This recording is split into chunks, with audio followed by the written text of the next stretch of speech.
Hey there, everyone. Welcome to this episode of the Affluent Entrepreneur Show. This one's going to be a cool one, but I say that about all of them.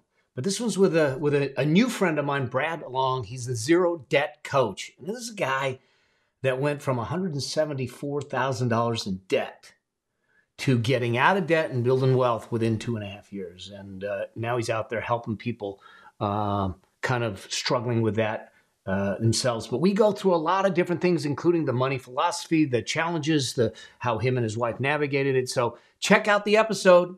We'll see you in the episode. Cheers. Bye. This is the Affluent Entrepreneur Show for entrepreneurs that want to operate at a high level and achieve financial liberation. I'm your host, Mel Abraham, and I'll be sharing with you what it takes to create success beyond wealth so you can have a richer, more fulfilling lifestyle. In this show, you'll learn how business and money intersect so you can scale your business, scale your money, and scale your life while creating a deeper impact and living with complete freedom. Because that's what it really means to be an affluent entrepreneur.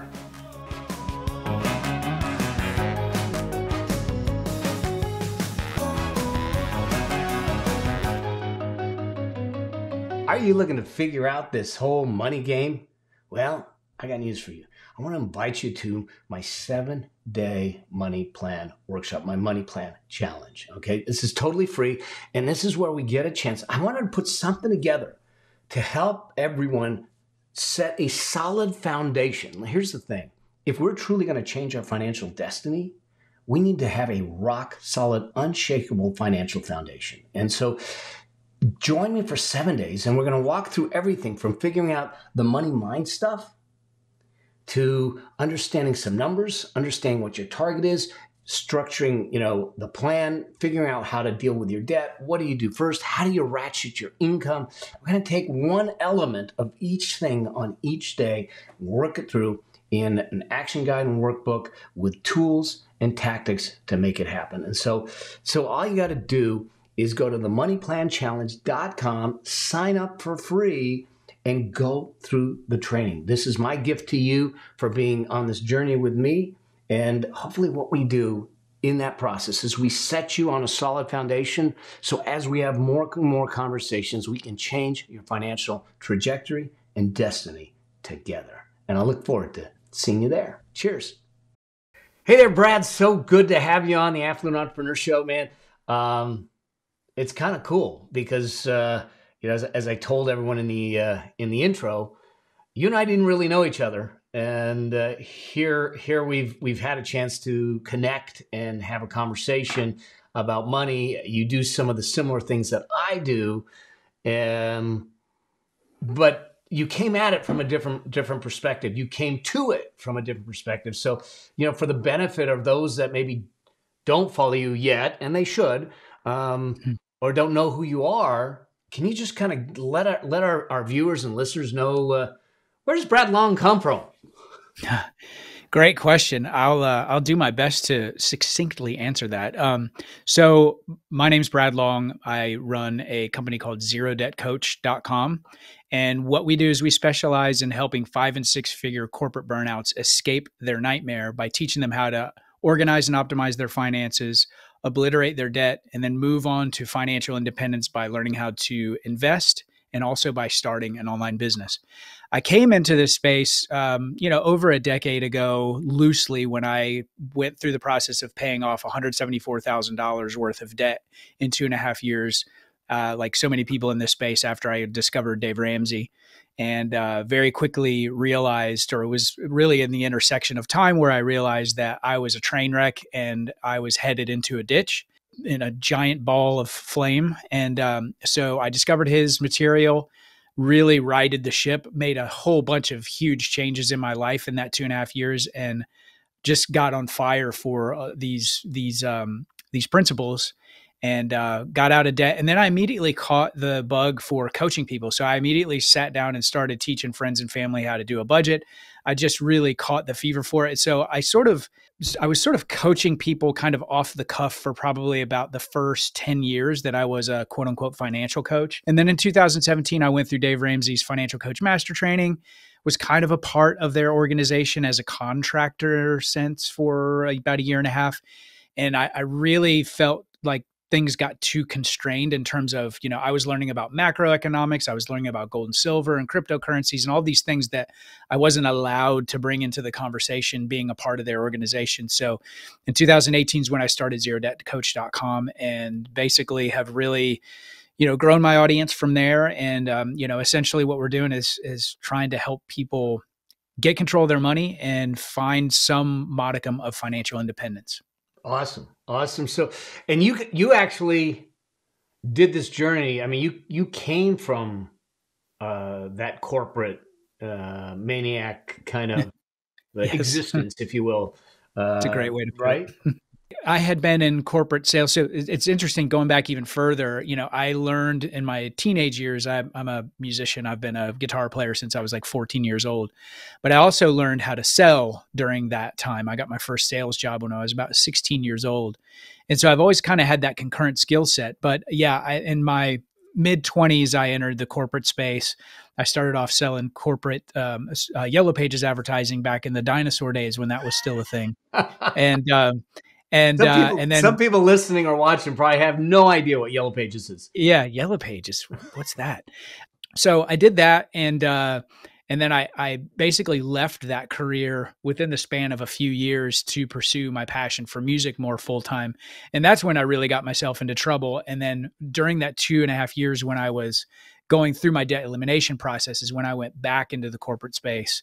Basically that's what helped me put my music career sort of on the back burner for a while, get out of that debt. And then I was able to go back to it full time for some time. But then, I met my wife in 2009 and decided that, music was just not going to cut it. And so I went back into the corporate world for another 5 years. And we had some very serious financial goals during that 5 years. And so our goal was to save and invest $1 million. We got halfway there, and I ran up to the edge of my sanity and said, I can't do this anymore. And that's when we decided to really jump and go into, being an entrepreneur full time. Yeah. Now, so here's an interesting thing, and you and your wife kind of did this together. And it's one of the core elements that I tell, usually one of the first things I tell people is that if you're in a committed relationship, I want you to go home. I want you to have a frank, real conversation with your partner. Because it's the traditional roles of, well, usually like in our household, I'm the one that really kind of takes care of the money, which is natural. My wife's in the medical field, so she makes sure that I stay healthy, but in and of itself, we're on the same page. We're together. We know what the financial journey is. We're committed to what it takes to make that happen. When you started to do this transition, because I think that we have a number of people that are in that situation, when you started to do this transition, how did you and your wife start to either communicate and make sure that you were on the same page? I'm not asked that question before, but I think that it's worthy of a conversation. Oh, and I think it's a great question. And I think it's very germane to anybody that has kind of an entrepreneurial inclination. And I'm very fortunate in that, my wife, she's from Colombia, South America. And we met when I was doing some mission work down there in 2009. And so I had already gotten out of debt completely by that point. And she was coming from a very different context. But when she came to the States in 2011, she already had a pretty good sense. We'd known each other for about 2 or 3 years at that point. She already had a pretty good sense that I had kind of a mixture of skill sets. I was really good at sales. I was really good at music, and I had an entrepreneurial bent. And so the way that we sort of squared that circle in terms of making the jump into being an entrepreneur was to make sure that we were achieving some modicum of financial independence while I was still in the corporate world. So when I went back into the corporate world, our net worth was probably about $70,000. And, over the course of that 5 years, my income went, upwards of over $200,000 a year. And so we were able to really constrain our spending for those 5 years to where we got to that halfway point of what our goal was, so that we knew that we were buying ourselves some time in case it took 3 to 5 years for this venture to really get some legs and go. So I would say that the conversation really, it needs to start, but it needs to be an ongoing communication. And you all need, you need to be on the same page. And that may take a little bit of coaxing and maybe selling of what the vision is. But I think, my wife is probably like a lot of wives in that, they tend to be a little bit more security focused. And so Yeah. once we sort of had that blanket, once we had that foundation sort of laid down, I think she was much more comfortable with us taking sort of a calculated risk in that way. The other aspect of that is that I was fortunate because she saw how much mental anguish I was going through being in a cog in the corporate wheel, and just how, being an individual contributing sales rep, and just how low I was on the totem pole and had a lot of responsibility, but not a lot of say in how decisions got made. And just the cumulative effect that had on, me as a person and just kind of how I'm wired. I think that was the other aspect of the equation that really, we were very rock solidly on the same page throughout the whole process. And I would say even now. Awesome. Because I think that I've seen couples when they're not, and it's not. I guess for me, I look at it and say, it doesn't matter that we're not on the same line on the page, but we got to be at least looking in the same direction. Yeah. And you mentioned something that I think is important, that you had the same kind of vision. You bought into that. She bought into that vision, and I think too often we may not have the same vision, and that's why this conversation is necessary and everything. And so I'm just curious. I don't know, because we just met. I don't know a lot about your history and everything, but growing up, you grew up in a household did you talk about money growing up, or did you not? Oh, that's a great question. It's a very interesting question. And so my parents divorced when I was 10, and my mom remarried. And she was always very frugal. I would say we were, by global standards, we weren't in poverty. By American standards, I think relatively speaking, we were always on the verge of being in poverty. And so my mother was very frugal and taught frugality. She's really led by example with that. But I think I had sort of a negative connotation of frugality. I had a negative connotation about money. It was something that I was always kind of fearful of. There were those people over there that always seemed to have more than enough. Whether that was true or not is another matter. So I sort of grew up with that, understanding the virtue and the practicality of being frugal in terms of getting ahead. But then when I graduated from high school, I went into the Army. And then after I got out of the Army, I went to college.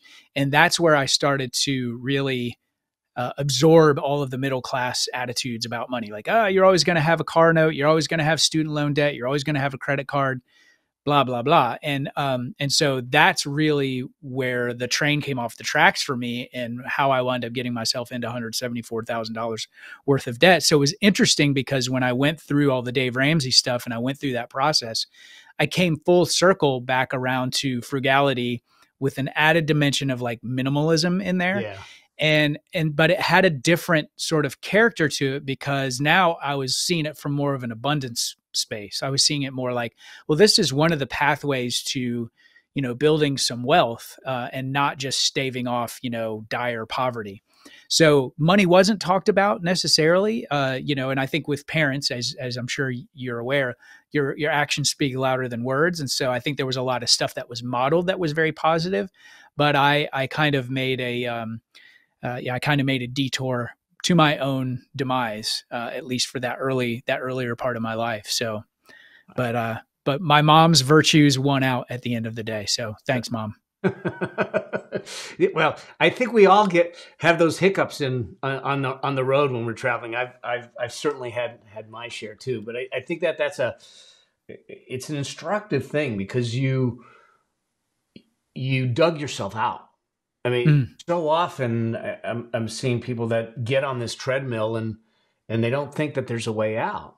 And so I wonder, I'm curious, what was the catalyst? What was the thing that, one, said, I gotta fix this, two, that said, I can fix this? Yeah.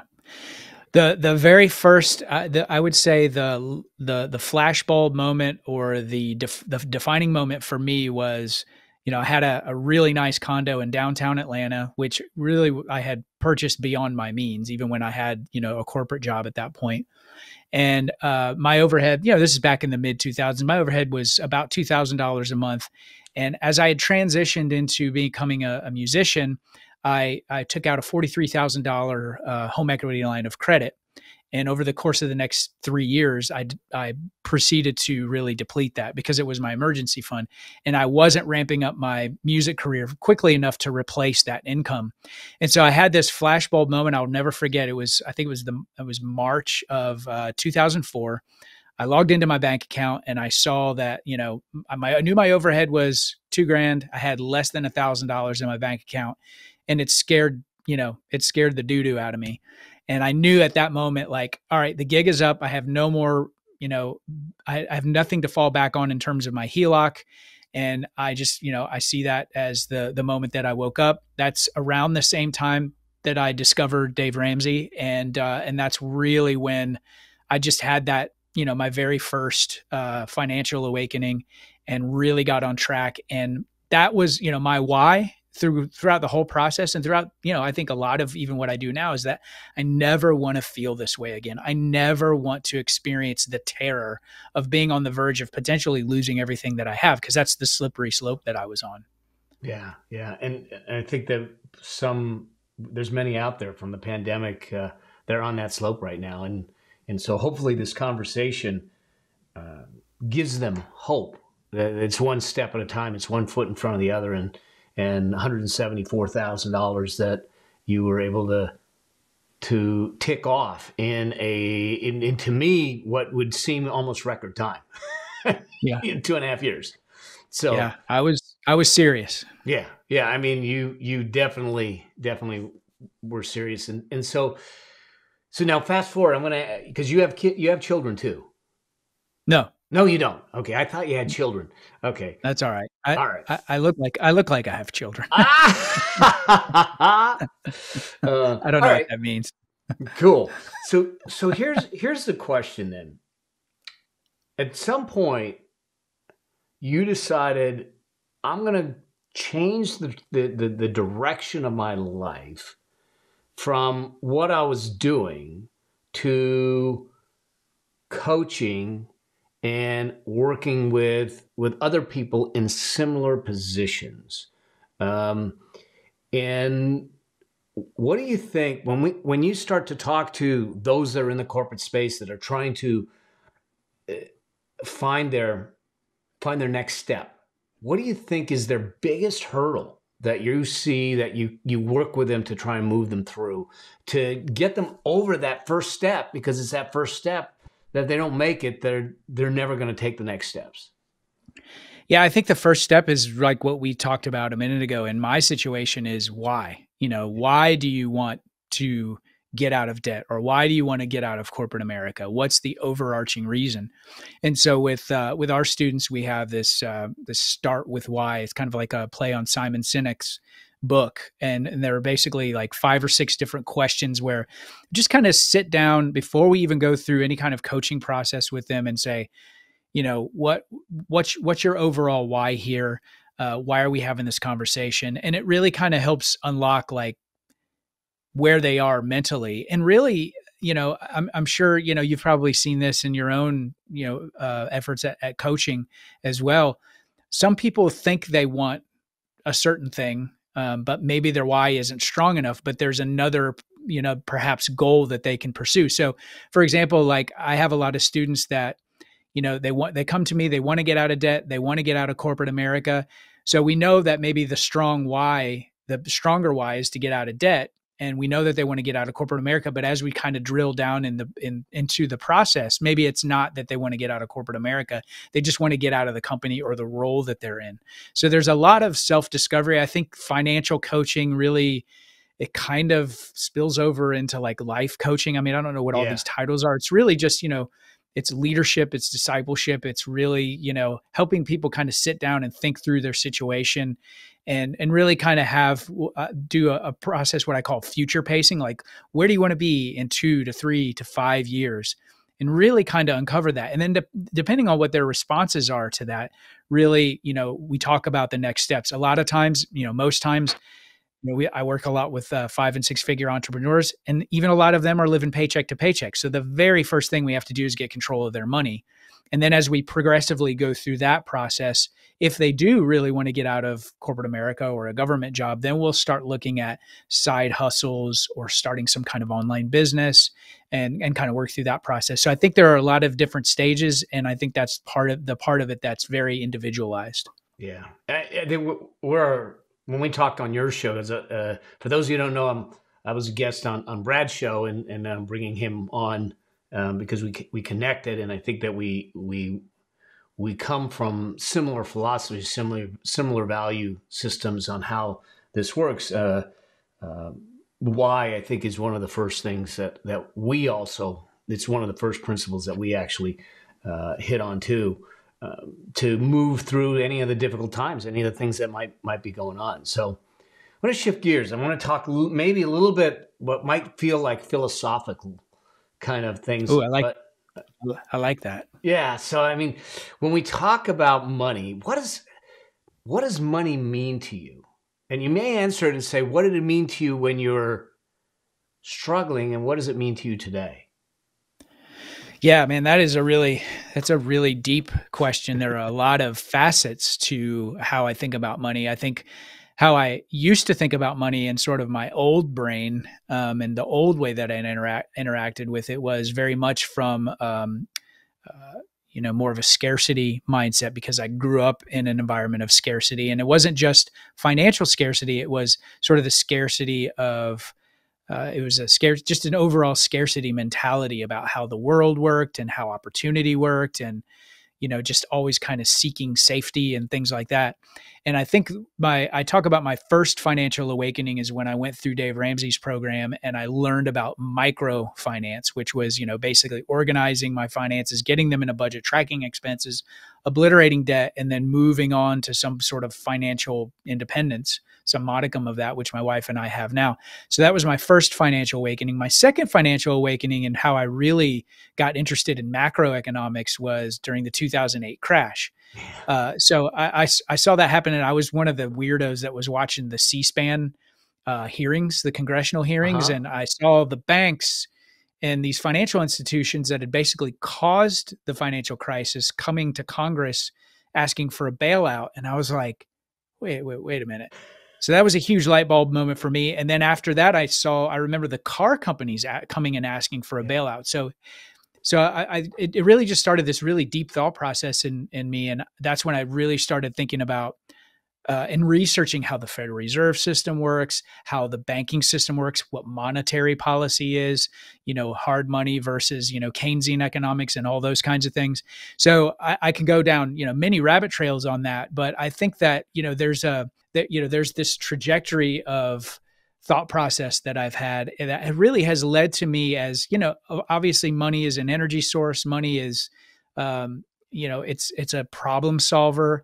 I think the way that I really think about money now is that it's a resource to be used, but it's also a resource to be constrained. Yeah. And you want to be conservative with it. You want to be putting it in places where you're getting a return on your investment. And so we do that with a lot of our, I guess I would call, more static funds, like the funds that we've already earned and paid taxes on, or they're in tax deferred, accounts. But the biggest thing now that I'm interested in terms of, increasing our income and increasing our wealth is growing my business. Yeah. So that's a really multifaceted and probably overly diverse response to the question. But yeah, I think about money in a lot of different ways, but I think of it really now more than ever as opportunity. And there is always the ability from an energy perspective to go out and create more value, which is precisely what, you and I are trying to do with our businesses. Yeah. And then now you look at it, and we've used the term a couple times here, financial independence. Why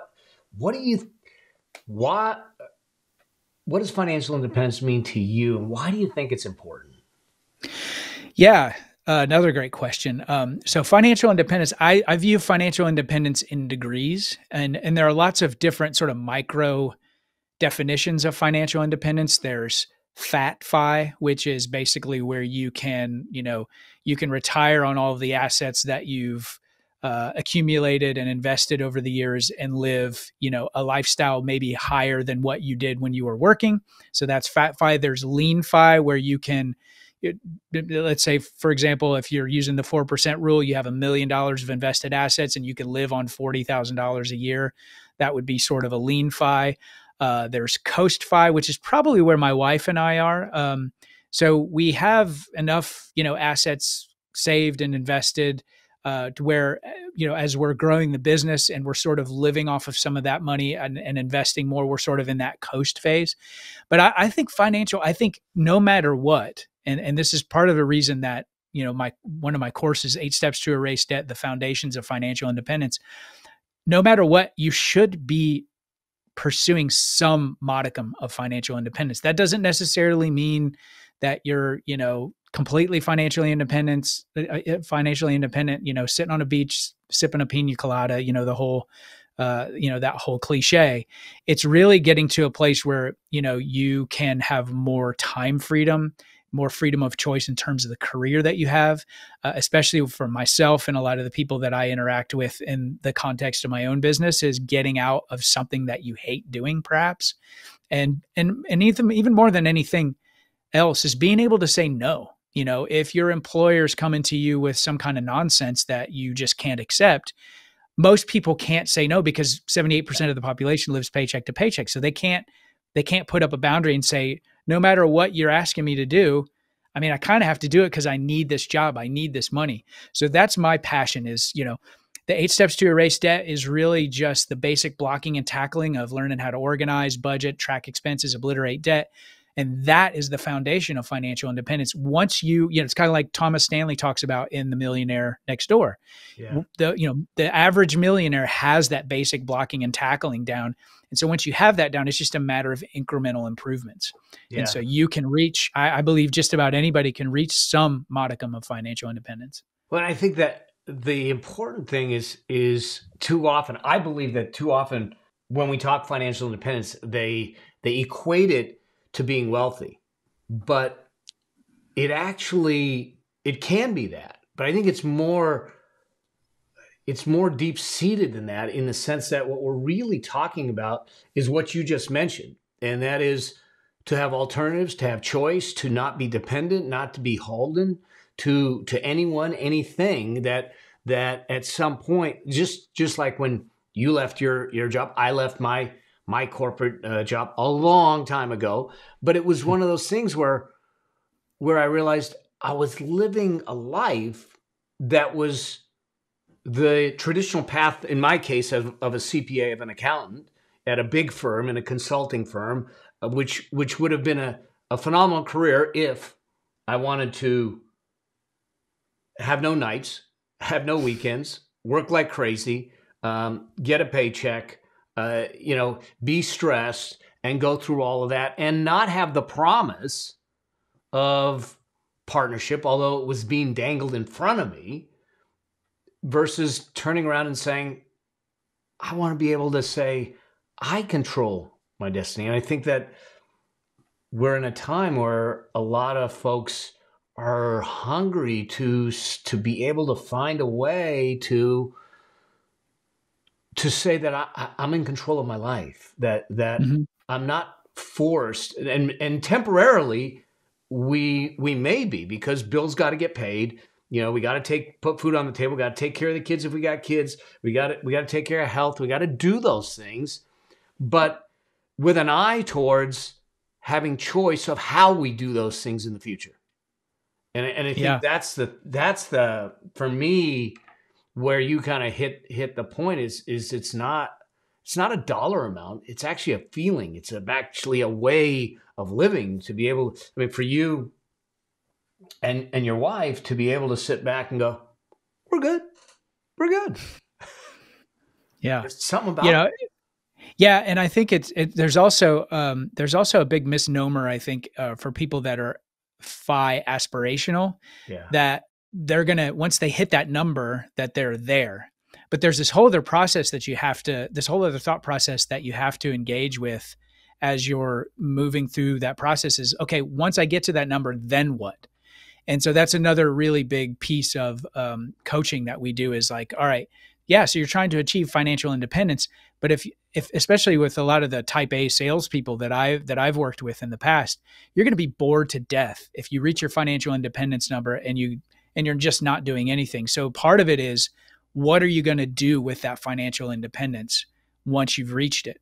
And so that's something that's a really important component that I want to bring up as well. Yeah. So can I talk about, just ask you your perspective on FI in general, financial independence, or the FIRE movement in general? Because one of the things that I've heard and I've seen people post about it, there's plenty of people that are talking about it, is I feel like, and this may be not the same experience to you, that's why I'm asking the question, is that they get a minimum threshold of what that number for financial independence is. And they say, I'm there, I'm good, I quit. And what I believe that a lot of them have not considered is having some level of margin for volatility or margin for error, which puts them at risk if they're not careful. Right. I mean, has that been your experience with it, with some of that? Yeah, I think that there are, just like with anything that becomes kind of an overarching movement, there are lots of degrees of naivete of people that are sort of getting into it. And so I think it's just, pursuing financial independence is just like anything else. And I think what you have to do is inherently build into that number that you're pursuing. Let's say, for the sake of round numbers, by the 4% rule, you're trying to save and invest $1 million so that you can comfortably live on $40,000 maybe for the rest of your life. You really do have to build some margin in there. And part of that was, going back to what I was saying a second ago, is like, what are you going to do once you get that? Because you can't just sit around and do nothing. I mean, that's where we were created to work. We were created to, add value and to put our hand to the plow. And so I think that, there has to be kind of I think the FI journey, a legitimate FI journey is a journey of self-discovery and saying, all right, why am I pursuing this? Is it just because I don't want to work anymore? And I think that what happens through that process, and I've seen a good bit of this in the FI community, is there's a kind of a change in priority, that happens, but maybe especially as you get closer to the number. The other thing is that, my wife and I were pursuing that, $1 million, in the last 5 years that I was in corporate America, and we only got about halfway there. But what we found is that I actually could have dropped out, I could have dropped out way sooner than I did, because I'm so devoted and so dedicated to, helping people with their finances. And that is a business model in and of itself. Now, being an entrepreneur, just like I do, that, being an entrepreneur is really kind of the thing, and it's online entrepreneurship, and it's guys at the front of Facebook ads standing in front of Lambos and mansions that they probably don't even own. It drives me batty. It's a 3 to 5 year process if you're really pouring yourself into it. So none of this is easy. None of it is. And that's not really glamorous either. Even the process of getting to FI wasn't. And so there's just a lot of balance. And I think it's just really good to, it's good to connect with people like you. It's good to connect with a coach, good to connect with a community of people that are sort of pursuing that, to find out, all right, what's behind the veneer of the FIRE or the FI marketing, and what's the truth, and how is that going to apply to my situation, which I think is precisely what you're asking. Yeah, it exactly is. Because on the surface, it sounds wonderful. It sounds easy. And I would say that in some cases it might be easy, but most cases it's not easy, but it is simple. The principles are simple. Yeah. I mean, it's no different than losing weight. Move more, eat less, okay?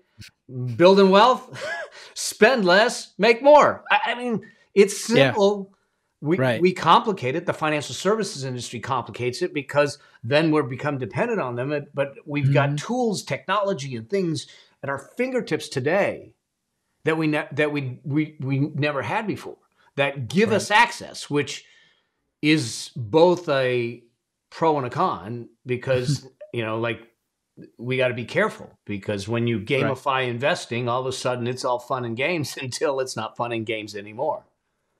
That's right.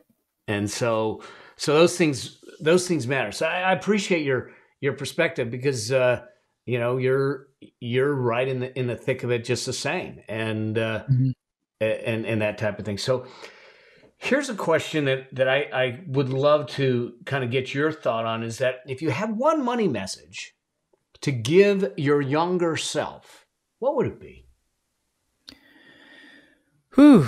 I think that the pivotal mistake that I made when I was younger was that I bought that condo in downtown Atlanta, and I remember specifically my conscience, or that gut feeling, you might say, my conscience was screaming at me not to do it, and I let my real estate agent talk me out of that, and that decision alone was the beginning of a whole lot of heartache for me.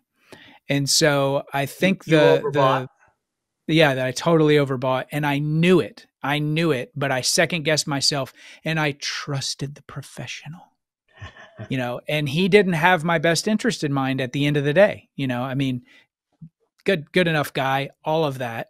But at the end of the day, it was about the sale for him. Yeah. And he was just encouraging me not to chicken out. And the reasons for me chickening out were very, very legitimate. I was buying above my pay grade, very, very clearly. So the message there is, listen to your gut, be conservative when it comes to money. Don't watch the culture. Don't just accept all of these middle class memes of, hey, oh, you're always going to have a car payment or a credit card payment or student loans. It doesn't necessarily have to be true. Question that stuff. So yeah, trust your gut and question everything else. We could do a whole show, you and I, on this little piece here and For how sure. social media, societal supposed norms, societal pressure, peer pressure, all that stuff start to affect our financial and our money decisions and put us in a precarious position to make decisions and not listen to that gut, not listen to the logic, not listen to the things that we know in our soul are the right things to do for ourselves. Yeah. I mean, I would argue that we're living in a mass psychosis in many, many ways, but particularly in the financial realm, because we're the most marketed to generation. Yeah. And these marketers know what they're doing. I mean, the marketing principles that we use, that we learn to market our businesses are, deeply based in propaganda, essentially. And so unless and until you have a really solid, strong financial underpinning of knowing how to budget, like you were saying earlier, it's simple: spend less than you earn and earn more. But there's such a behavioral capacity Yeah. to that we're being bombarded with this stuff. We're being bombarded with what I would argue used to be keeping up with the Jones. I think it's keeping up with the Gateses and the Kardashians now.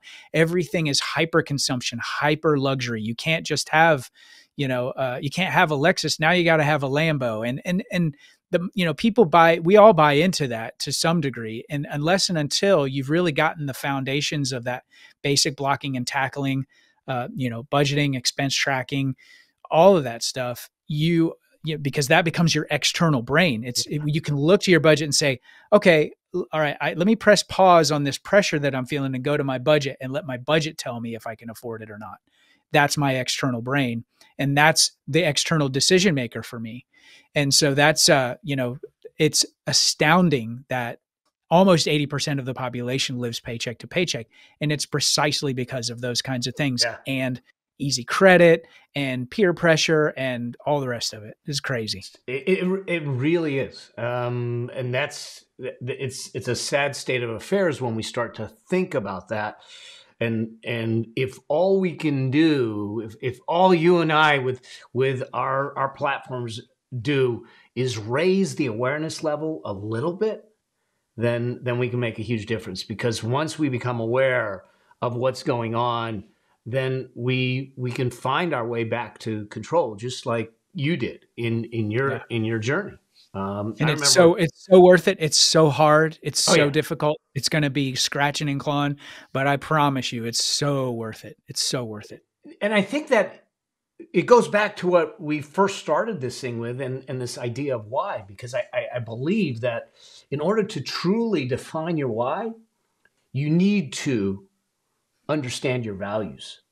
And when we Mhm. understand our values at a visceral, at a deep level, and we determine and are disciplined to make our choices in alignment with those values, then we don't succumb to some of the pressures, the tactics, the things that might go on um, out in the world that can affect us. Because there's a whole lot of people out there that love looking wealthy but aren't. Right. And then there's a Yeah. whole lot of people that are truly living a wealthy and rich life, and you wouldn't know it. Right. Absolutely. I believe that wealth is actually a silent journey, in the sense that most people aren't parading the Lambos and the jets and that type of thing, because they don't need to. Right.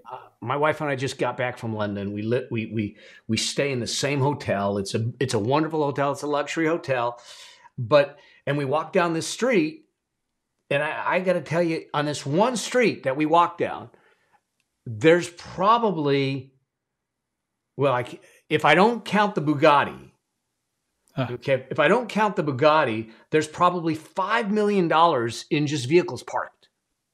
Wow. And in one hotel, I see a Lambo and a Ferrari with a license plate from Bahrain, and I go, how do they get them here? And the guy says they fly them here. I said, Wow. do they drive them? He says, no, they're parked here the whole time they stay here. So why do we bring them? And so all of that is this external billboard, if you will, to say, hey, I'm here. And I think that when we stop feeling the need, which is hard in the social media environment and Instagram and TikTok and all the stuff that's going on, we stop feeling the need to feed that. We start making decisions, especially monetary decisions, financial decisions, that feed our future. Yeah. So it's interesting. So here's the thing. I know we're running short on time. There's a couple things, and I've got one more question for you. But before we get to it, I'd love to know, to let some of the folks, because I think you and I could just keep on talking. Yeah. I would love that. So, but where can people find out about you? Where can they follow you? Where can they know who you are and see what you're doing? Yeah, thank you. I appreciate that. So my website is zerodebtcoach.com, zero spelled out ZERO, debtcoach.com. And most of the public facing content that I put out is on my YouTube channel, which is Brad Long Zero Debt Coach. And I release at least one video a week, sometimes a little bit more. I go live on various sort of trending topics sometimes. My wife and I have started doing a live stream every Thursday evening at 4:30 p.m. Eastern. So that's been a lot of fun as well. But yeah, so zerodebtcoach.com and then my YouTube channel are the two main places you can find me. Awesome. So for the viewers and listeners that are in this game and realize that it's time for them to change their financial destiny, it's time for them to change their financial trajectory, it's time to live life differently, what would be your kind of your parting words? What would be your kind of call to action, your rallying cry for them? Yeah, I think along the lines of what we've talked about thus far is to sit down and sort of, count the cost. Like, what is your why? Like, what are you trying to accomplish? You really need to think through that. The second thing is that there is a ton of excellent personal finance content out there. There's tons of, maybe there's too much at this point. So what I would say is, find somebody that you resonate with, that is kind of in line with your values and where you're trying to go. That could be Mel, that could be me, it could be 1,000 others like us, and really sink your teeth into their content. The information is everywhere and it's cheap. The thing that you're probably going to need next is to plug into some kind of system, buy a digital course or two, get involved in a coaching program. I know, we both have those kinds of resources. I have a couple of digital courses, one on debt elimination, one on budgeting. And then I also have a private financial coaching community. At some point, you're going to need, you can follow the system, whatever it is, whether it's Dave Ramsey's system, my system, somebody else's system. And at some point, you're going to need community for accountability and encouragement. And then that third level is you may need proximity to somebody, to someone that can help you really pinpoint and troubleshoot your particular situation in only a way that they can do it. So I think that that's kind of the sort of the success path through it, but you really have to know why you want to do it. And you really have to know what it is that you're trying to accomplish. And you can even engage a coach to help you define even that part of it. But there are tons of great resources out there. So I think the thing is just to take action, do something. Yeah, absolutely. Dude, Brad, thank you so much, man, for your time. Thank you, Mel. Yeah. And I look forward to doing some more, Yes, I think it'll be fun. And, I appreciate you. Those of you that are out there listening, watching, check out Brad, check out what he's doing. He's doing the right stuff for the right people to make a difference in people's lives and to give you the path to, financial independence, getting out of the corporate rat race, those types of things. So I appreciate you being here, Brad, and I look forward to many more. Thank you so much, Mel. And you're in our thoughts and in our prayers as well. And it's been awesome being on. Appreciate it. Appreciate it. Thank you for being a part of the Affluent Entrepreneur Show with me, your host, Mel Abraham. If you want to achieve financial liberation to create an affluent lifestyle, join the Affluent Entrepreneur Facebook group at melabraham.com/group. And I'll see you there. Cheers. Bye.